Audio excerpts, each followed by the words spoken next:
Hi ಎಲ್ಲೋ ನಮಸ್ಕಾರ. ಇವತ್ತು ರುಚಿಯಾದ ಕಾರ್ನಲ್ಲಿ ಮಾಡೋ ಪಕೋಡ ಹೇಗೆ ಮಾಡೋದು ಅಂತ ನೋಡ್ಕೊಂಡು ಬರೋಣ ಬನ್ನಿ. ಇದಕ್ಕೆ ಮುಸ್ಕಿನ ಜೋಳ ಬೇಕಾಗತ್ತೆ.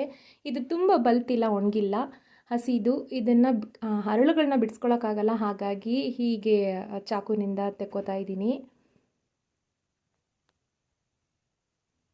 ಹೀಗೆ ತೆಗೆದಂಥ ಕಾರ್ನನ್ನು ಮಿಕ್ಸಿಗೆ ಹಾಕ್ಕೊಂಡ್ರೆ ತುಂಬ ಸ್ಮೂತ್ ಆಗಿಬಿಡುತ್ತೆ ಅಂತ ಹೀಗೆ ಮಸಪ್ಪಿನ ಕೋಲ್ನಲ್ಲಿ ಸ್ವಲ್ಪ ಕ್ರಷ್ ಮಾಡ್ಕೋತಾ ಇದ್ದೀನಿ. ಇದು ಕೈಯಲ್ಲೇ ಬೇಕಾದರೆ ಹಿಚ್ಕೋಬೋದು. ಇದನ್ನು ಸ್ವೀಟ್ ಕಾರ್ನ್ ಅಥವಾ ನಾರ್ಮಲ್ ಕಾರ್ನಲ್ಲೂ ಮಾಡ್ಬೋದು. ಇದಕ್ಕೆ ಮತ್ತೆ ಸಣ್ಣದಾಗಿ ಹೆಚ್ಚಿಟ್ಕೊಂಡಂಥ ಈರುಳ್ಳಿ ಸೇರಿಸ್ಕೊತಾ ಇದ್ದೀನಿ. ಮತ್ತು ಕಡಲೆ ಹಿಟ್ಟು 2 ಬಟ್ಲಾದರೆ, ಅಕ್ಕಿ ಹಿಟ್ಟು 1 ಬಟ್ಲಾದರೂ ಹಾಕೋಬೇಕು, ಕ್ರಿಸ್ಪಿಯಾಗಿ ಬರುತ್ತೆ. ನಂತರ ಅಚ್ಚ ಖಾರದ ಪುಡಿ, ಚಿಟಿಕೆ ಅರಿಶಿನ ಪುಡಿ, ರುಚಿಗೆ ತಕ್ಕಷ್ಟು ಉಪ್ಪು, ಕೊತ್ತಂಬರಿ ಸೊಪ್ಪು, ಕರಿಬೇವಿನ ಸೊಪ್ಪು ಸಣ್ಣದಾಗಿ ಹೆಚ್ಕೊಂಡು ಹಾಕ್ಕೊಳ್ಳೋದು. ಇದನ್ನು ಕಲಿಸ್ಕೊಳ್ಳೋದಕ್ಕೆ ಯಾವುದೇ ನೀರು ಬೇಕಾಗಲ್ಲ, ಯಾಕಂದರೆ ಕಾರ್ನ್ ಮತ್ತು ಈರುಳ್ಳಿ ಎರಡರಲ್ಲೂ ನೀರಿರುತ್ತೆ. ಚೆನ್ನಾಗಿ ಕಲಿಸ್ಕೊಂಡು ಕುದೀತಾ ಇರೋ ಎಣ್ಣೆಗೆ ಬಿಟ್ಕೊಂಡ್ರೆ ಆಯಿತು. ಮಧ್ಯಮ ಉರಿಯಲ್ಲಿ ಬೇಯಿಸ್ಕೋಬೇಕಾಗತ್ತೆ.